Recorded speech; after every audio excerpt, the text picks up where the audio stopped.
This is the Leaders or Readers Club recording. How Will You Measure Your Life? By Clayton Christensen. When you were 10 years old and someone asked you what you wanted to be when you grew up, anything seemed possible. Astronaut, archaeologist, fireman, baseball player. The first female president of the United States. Your answers then were guided simply by what you thought would make you really happy. There were no limits. There are a determined few who never lose sight of aspiring to do something that's truly meaningful to them.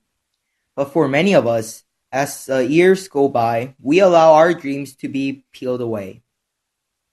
We pick up jobs for the wrong reasons and then we settle for them. We begin to accept that it's not realistic to do something we truly love for a living.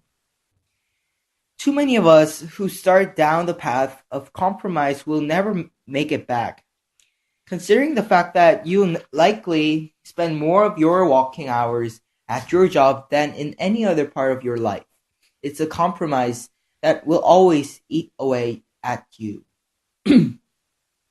But you need not rein yourself to this fate. I had been out of college and in the working world for years before I figured out that I could make it back to school to teach and develop a generation of wonderful young people. For a long time, I had no idea that this might be possible. Now, there's nothing I would rather be doing. Every day I think of how fortunate I am. I want you to be able to experience that feeling. To wake up every morning thinking how lucky you are to be doing what you're doing. Together in this chapters, we're going to build a strategy for you to do exactly that. A strategy? At a basic level, a strategy is what you want to achieve and how you will get there. In the business world, this is the result of multiple influences. What a company's priorities are, how a company responds to opportunities and threats all along the way, and how a company allocates its precious resources. These things are continuously combined to create a strategy. You don't need to think about this for more than a minute. However, before you realize that this same strategy making process is at work in every one of us as well. We have intentions for our careers. Against those intentions, opportunities and threats emerge that we haven't anticipated. And how we allocate our resources, our time, talent, and energies is how we determine the actual strategy of our lives.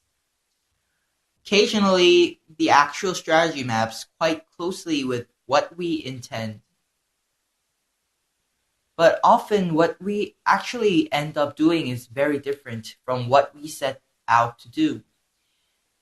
The art of managing this, however, is not to simply stop out anything that was not a part of the original plan. Among these threats and opportunities that we didn't anticipate, there are almost always better options than were contained in our original plans.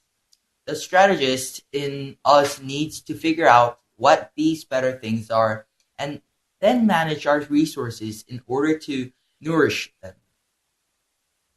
The following chapters are all designed to help you leverage these concepts in answering the question, how can I find happiness in my career? The starting point of our journey is a discussion of priorities. These are in effect your core decision-making criteria. What's most important to your career? The problem is what that we think matters most in our jobs often does align with what will really make us happy. Even worse, we don't notice that gap until it's too late. To help you avoid these mistakes, I want to discuss the best research we have on what truly motivates people. Following this, I will outline how best to balance our plans to find something that we truly love doing with the opportunities and challenges that we never expected to arise in our lives. While some people will argue that you should always have the next 5 years of your life planned out, others have followed a strategy of just seeing what has come along and will tell you that it's worked well for them. There's a time and a place for both approaches. Drawing in on research, I will explain what the best circumstance